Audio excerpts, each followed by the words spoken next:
صفحہ نمبر 67 آیت نمبر 179 سورة آل عمران۔ اعوذ باللہ من الشیطان الرجیم، بسم اللہ الرحمن الرحیم۔ ما كان الله ليذر المؤمنين على ما أنتم عليه حتى يميز الخبيث من الطيب، وما كان الله ليطلعكم على الغيب ولكن الله يجتبي من رسله من يشاء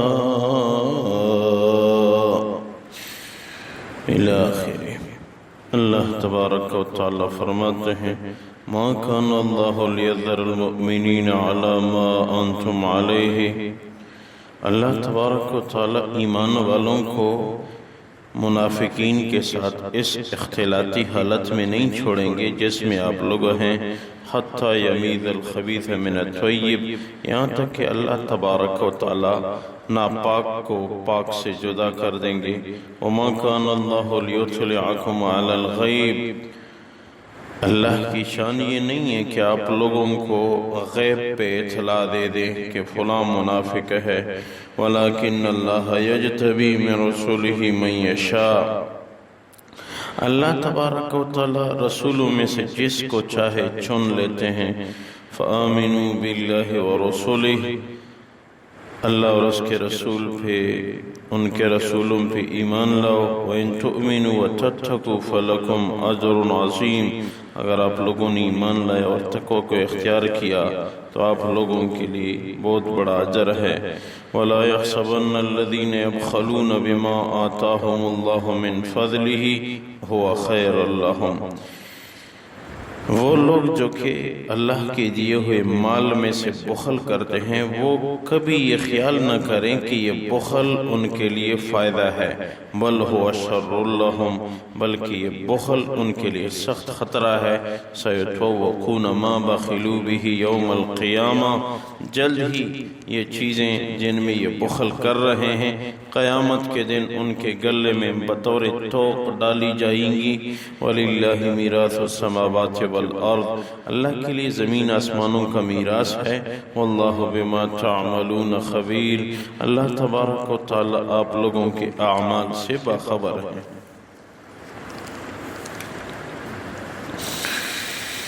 اللہ تبارک و تعالی ان آیات مبارکہ میں منافقین اور مومنین کا تذکرہ فرماتے ہیں اور ساتھ مال میں بخل کرنا شرعاً عیب ہے اس کا ذکر فرماتے ہیں۔ ہجرت کے ابتدائی دور میں مدینہ منورہ میں گروہ منافقین پھرتے تھے اور یہ پتہ نہیں چلتا تھا کہ یہ منافق ہے کہ مومن ہے۔ عام لوگوں کو یہ علم نہیں ہوتا تھا کہ ان میں منافقین کون ہیں اور مومنین کون ہیں۔ تو اللہ تبارک و تعالی نے ارشاد فرمایا کہ یہ میں ایسے نہیں چھوڑوں گا یہاں تک کہ ناپاک کو پاک لوگوں سے جدا کر دوں گا، اور وہی ہوا۔ جیسے احد کے میدان میں پیچھے واپس چلے گئے، پتہ چلا یہ منافقین ہیں، اسی طرح کئی موقعوں پہ اور ابتدائی مدنی دور میں اللہ تبارک و تعالی نے اپنے نبی کو بھی یہ نہیں بتایا کہ فلاں فلاں منافق ہے، ابتدائی دور میں نہیں بتایا، یہ آپس میں اختلاط رہتا تھا۔ اس وجہ سے کہ اسلام کو قوت حاصل نہیں تھی تو دور سے تو مسلمان زیادہ نظر آ رہے تھے، منافقین سمیت تو مسلمانوں کی تعداد زیادہ نظر آ رہی تھی، اس لیے ان کے نفاق کو اللہ نے کافی عرصے تک ظاہر نہیں فرمایا۔ باہر والے لوگ تو سمجھتے تھے کہ یہ سب مومن ہیں، تعداد زیادہ نظر آ رہی تھی، اور منافقین کی ایک بڑی علامت یہ بھی تھی کہ وہ مال میں سے خرچ نہیں کرتے تھے، اور قرآن فرماتا ہے کہ جو اللہ کی دیے ہوئے مال میں سے خرچ نہ کرے تو یہ اس کے لیے فائدہ کبھی نہیں، یہ اس کے لیے شر ہے۔ اور اللہ تبارک و تعالیٰ اس مال کو جس مال میں زکوٰۃ کی ادائیگی نہ ہو، اللہ تبارک و تعالیٰ اس مال کو حدیث میں ہے کہ بطور طوق گلے میں لٹکا دیں گے قیامت کے دن۔ اگر زمین ہے اور اموال ہیں، بطور طوق ان کے گلے میں ڈال دیے جائیں گے۔ ایک حدیث میں ہے کہ اگر ایک بالغ زمین بھی کسی نے دوسرے کی حرام انداز سے قبض کی ہے تو وہ زمین قیامت کے دن اس کے گلے میں ڈال دی جائے گی، یہ اپنی زمین لو۔ اور اس زمانے میں زیادہ سرمایہ کا ذریعہ جانور ہوتے تھے، بھیڑ بکریاں، اونٹ، ان میں سے زکوٰۃ ادا نہ ہو تو حدیث میں ہے کہ وہ اپنے سینگوں کے ذریعے اپنے مالک کو مارتے رہیں گے۔ ثعلبہ ایک منافق تھا، حضور اقدس صلی اللہ علیہ وسلم کے مبارک دور میں حضور کے پاس آیا کہ میرے لیے مال کی دعا کیجئے، میرے پاس مال زیادہ آ جائے۔ نفاق کا ظہور ابھی نہیں ہوا تھا۔ حضور نے ارشاد فرمایا ثعلبہ مال کو سنبھالنا بڑا مشکل کام ہے۔ اس نے کہا نہیں یا رسول اللہ، میں ایسے اللہ کے راستے میں خرچ کروں گا، غریبوں کا خیال رکھوں گا، مسکینوں کا خیال رکھوں گا، میرے لیے مال کی دعا کیجئے۔ وہ یہ جانتا تھا کہ اللہ کے رسول کی دعا رد نہیں ہوتی۔ حضور اقدس صلی اللہ علیہ وسلم نے ارشاد فرمایا ثعلبہ مال کو سنبھالنا بڑا مشکل کام ہے، بس اپنی ضروریات پوری ہوں، ضرورت کی چیزیں آپ کے ساتھ ہوں، بس یہ بڑی بات ہے، زیادہ مال مت مانگو۔ تیسری دفعہ پھر ایک موقع پہ آئے، میرے لیے دعا کیجئے کہ میں مالدار بن جاؤں۔ فرمایا ثعلبہ مال کو سنبھالنا بڑا مشکل کام ہے۔ چوتھی دفعہ پھر آیا، اصرار کیا، آپ میرے لیے دعا فرمائیں، جب مال آ گیا آپ دیکھو گے کہ میں کیسے اللہ کی دین پہ خرچ کرتا ہوں۔ حضور اقدس صلی اللہ علیہ وسلم نے ہاتھ اٹھائے، اللہم اجعل لثعلبہ مالا، یا اللہ ثعلبہ کو مال عنایت فرما۔ روایت میں کہ ثعلبہ کی 2-3 بکریاں تھیں، اس میں برکت آ گئی اور کثیر تعداد میں ہونے لگی۔ اب اتنی زیادہ ہو گئیں کہ آس پاس کے گھروں والے کہنے لگے یہ آپ کی بکریاں تو ہر گھر میں پھرتی رہتی ہیں، ہمیں تکلیف ہے، یک طرف ہو جاؤ، آبادی سے باہر کوئی جگہ گھیر کے وہاں ہی بکریاں پالو۔ جب ادھر رہتے تھے مدینہ منورہ میں ہی تو ہر نماز میں آتے تھے، یہاں سے نکلے مدینہ منورہ سے تھوڑے سے فاصلے پہ پہاڑ کے دامن میں ایک جگہ گھیر لی اور وہاں بکریاں پالنا شروع کر دی، یہاں تک کہ بکریاں سینکڑوں ہزاروں میں ہو گئی۔ قریبی جگہ تھی، وہاں سے بھی تکلیف تھی لوگوں کو۔ اب ثعلبہ مدینہ منورہ کے قریب پہاڑ کے دامن میں رہنے لگے تو صرف دن کی نمازوں میں آتے تھے، رات کو نہیں آتے تھے۔ وہ جگہ بھی تنگ ہو گئی، حضور کی دعا تھی، بکریاں ہزاروں میں۔ اب مدینہ منورہ سے دور جا کے جنگلوں میں رہنے لگے، اور روایات میں ہے کہ صرف جمعے کی نماز میں آتے تھے، اور کچھ عرصے بعد وہ جمعے کی نماز بھی چھوڑ دی، اور وہاں سے جو مسافر مدینہ منورہ آتے جاتے ان سے احوال دریافت کرتے، حضور اقدس صلی اللہ علیہ وسلم کی مبارک ذات نے ایک دن صحابہ سے دریافت کیا ثعلبہ کدھر ہے؟ انہوں نے کہا اس کو تو آپ نے دعا دی تھی، اس کی بکریاں بہت زیادہ ہو گئیں، پہلے ادھر ہی تھے، نمازوں میں آتے تھے مسجد نبوی میں، پھر جب بکریوں کی تعداد میں اضافہ ہوا مدینہ منورہ کے قریب پہاڑ کے دامن میں رہنے لگے، پھر دن کی نمازوں میں آتے تھے، رات کو نہیں آتے تھے، پھر جب مزید اضافہ ہوا پھر جنگلوں میں نکلے تو جمعے میں آتے تھے، اب حال یہ ہے کہ جمعے کی نماز میں بھی نہیں آتا اور آتے جاتے مسافروں سے حالت دریافت کرتے رہتے ہیں۔ حضور اقدس صلی اللہ علیہ وسلم نے ارشاد فرمایا کاش ثعلبہ میری بات سن لیتا، اس کو میں نے کہا تھا ثعلبہ مال مت مانگنا، مال کو سنبھالنا بڑا مشکل کام ہے۔ واقعی آج بھی جو آدمی مال مانگے اللہ مجھے مال دے، اس کو چاہیے ساتھ یہ بھی دعا مانگے یا اللہ مجھے مال بھی دے، عثمان بن عفان جیسا دل بھی دے، تب یہ مال آخرت کی کمائی کا ذریعہ ہے۔ مال میں سب سے اعلیٰ کرنسی دینار ہے۔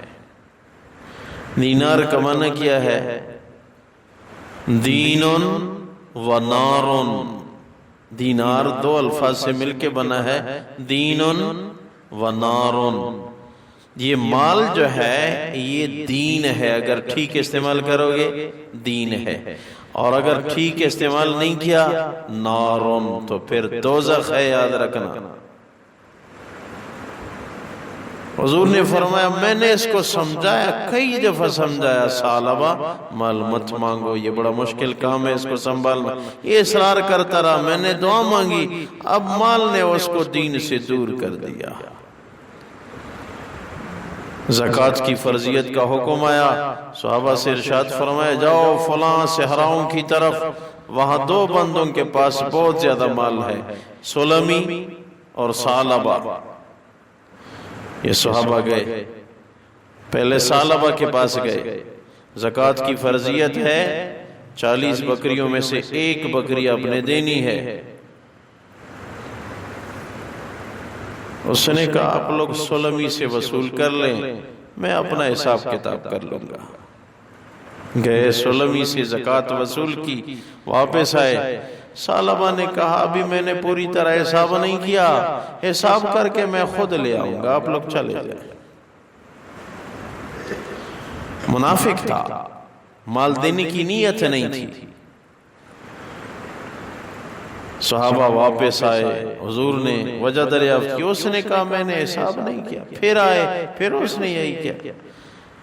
میں نے ثعلبہ کو کہا تھا ثعلبہ مال کو سنبھالنا بڑا مشکل کام ہے، لیکن یہ نہیں مان رہا تھا۔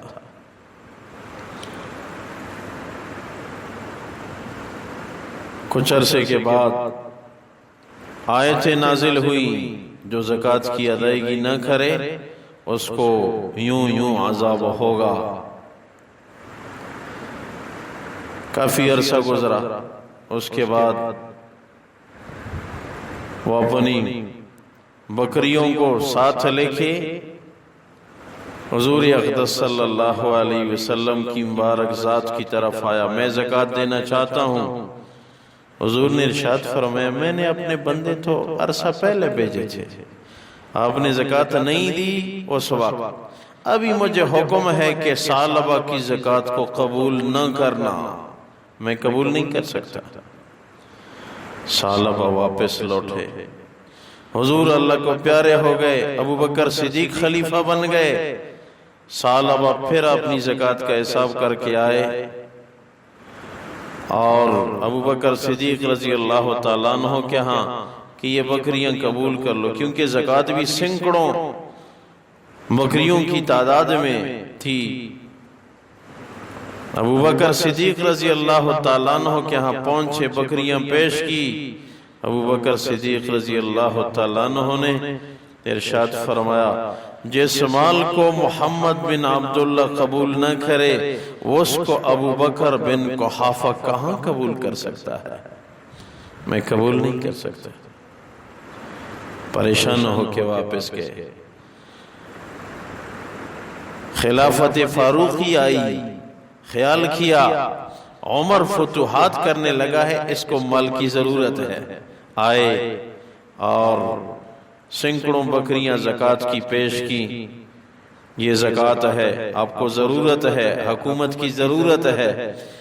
عمر فاروق رضی اللہ تعالیٰ عنہ نے فرمایا عمر کا جواب ابو بکر صدیق کا جواب ہے، سمجھ گئے، واپس لوٹے۔ 10 سال گزرے، عثمان بن عفان آئے، ان کے ہاں ہزاروں بکریاں پیش کی، گزشتہ تمام سالوں کی زکوٰۃ یہ لے لینا۔ عثمان رضی اللہ تعالیٰ عنہ نے فرمایا میرا وہی راستہ ہے جو میرے نبی اور میرے خلفاء کا راستہ ہے، میں یہ مال نہیں لے سکتا۔ واپس چلے گئے۔ پھر علی رضی اللہ تعالیٰ عنہ کے دور خلافت میں مال پیش کرنے کا ذکر نہیں ہے کتابوں میں۔ معلوم ہوا کہ خلافت علوی سے پہلے ثعلبہ دنیا سے رخصت ہو چکے تھے، مال نے اس کو ہلاک کر دیا۔ تو مال کا معنی ہے جس کی طرف طبیعت مائل ہو، مال مائلان سے ہے۔ مال وہ ہے جو آدمی کو اللہ کے قریب لے جائے، جو اللہ سے دور لے جا رہا ہے یہ مال نہیں ہے، یہ نقصان ہے، یہ آگ ہے۔ اللہ تبارک و تعالی فرماتے ہیں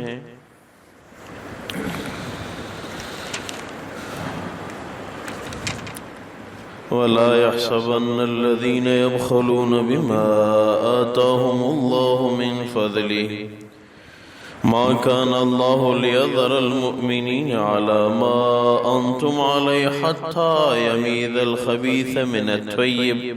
اللہ تبارک و تعالیٰ کی شان یہ نہیں ہے کہ وہ مومنین کو منافقین کے ساتھ مخلوط حالت میں چھوڑ دے، یہاں تک کہ ناپاک کو پاک لوگوں سے جدا کر دیں گے۔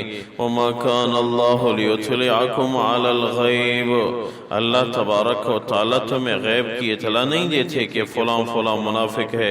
وَلَكِنَّ اللَّهَ يَجْتَبِي مِن رُسُولِهِ مَن يَشَاءُ، لیکن اللہ تبارک و تعالیٰ اپنے رسولوں کو چن لیتے ہیں مخلوق میں جس کو چاہیں۔ فَآمِنُوا بِاللَّهِ وَرُسُولِهِ، اللہ اور اس کے رسولوں پہ ایمان لاؤ۔ وَإِن تُؤْمِنُوا وَتَتَّقُوا فَلَكُمْ أَجْرٌ عَظِيمٌ، اگر آپ لوگ ایمان لاؤ گے، تقوی اختیار کرو گے تو تمہیں اجر عظیم ہے۔ وَلَا يَحْسَبَنَّ الَّذِينَ يَبْخَلُونَ بِمَا آتَاهُمُ اللَّهُ مِنْ فَضْلِهِ هُوَ خَيْرًا لَهُمْ، یہ گمان نہ کریں وہ لوگ جو اللہ کے دیے ہوئے مال میں سے خرچ نہیں کرتے کہ یہ ہمارے لیے بہتری ہے، بل هو شر لهم، بلکہ یہ ان لوگوں کے لیے خطرہ ہے۔ سَيُطَوَّقُونَ مَا بَخِلُوا بِهِ يَوْمَ الْقِيَامَةِ، جلد ہی یہ مال ان کے گلے میں بطور توق قیامت کے دن ڈال دیا جائے گا۔ وَلِلَّهِ مِيرَاثُ السَّمَاوَاتِ وَالْأَرْضِ، اللہ کہ ہاں تو زمین و آسمان کا میراث ہے۔ واللہ بما تعملون خبیر، اللہ تبارک و تعالی آپ لوگوں کے اعمال سے باخبر ہے۔ اے اللہ اپنی بارگاہ میں قبول فرما، خلوص الہیت نصیب فرما، اعمال صالحہ کی توفیق عنایت فرما۔ اے اللہ جن کی ضروریات پوری نہ ہوں ان کو بقدر ضرورت مال عنایت فرما۔ اے اللہ جو کثیر مال کے خواہش رکھتے ہیں ان کو جود والا سخاوت والا دل بھی نصیب فرما۔ اس مال سے ہمیں بچایا اللہ جو قیامت میں ہمارے لیے خطرہ ہو، دوزخ کا ذریعہ ہو، وہ مال نصیب فرما جو جنت کا ذریعہ ہو۔ اے اللہ برکتوں کا نزول فرما، جن کی معاشی حالت خراب ہے اللہ ان کی حالت بہتر بنا۔ اے اللہ کرم والا معاملہ فرما، کوئی ساتھی کا آپریشن ہوا ہے ان کے لیے دعا فرمائے، اللہ ان کو صحت کاملہ نصیب فرمائے۔ اے اللہ جتنی بھی بیمار ہیں گھروں میں، اسپتالوں میں، مختلف امراض کے سب کو شفایاب فرما، آخری خاتمہ بالخیر ہم سب کو نصیب فرما۔ وَأُفَوِّضُ أَمْرِي إِلَى اللَّهِ إِنَّ اللَّهَ بَصِيرٌ بِالْعِبَادِ بِرَحْمَتِكَ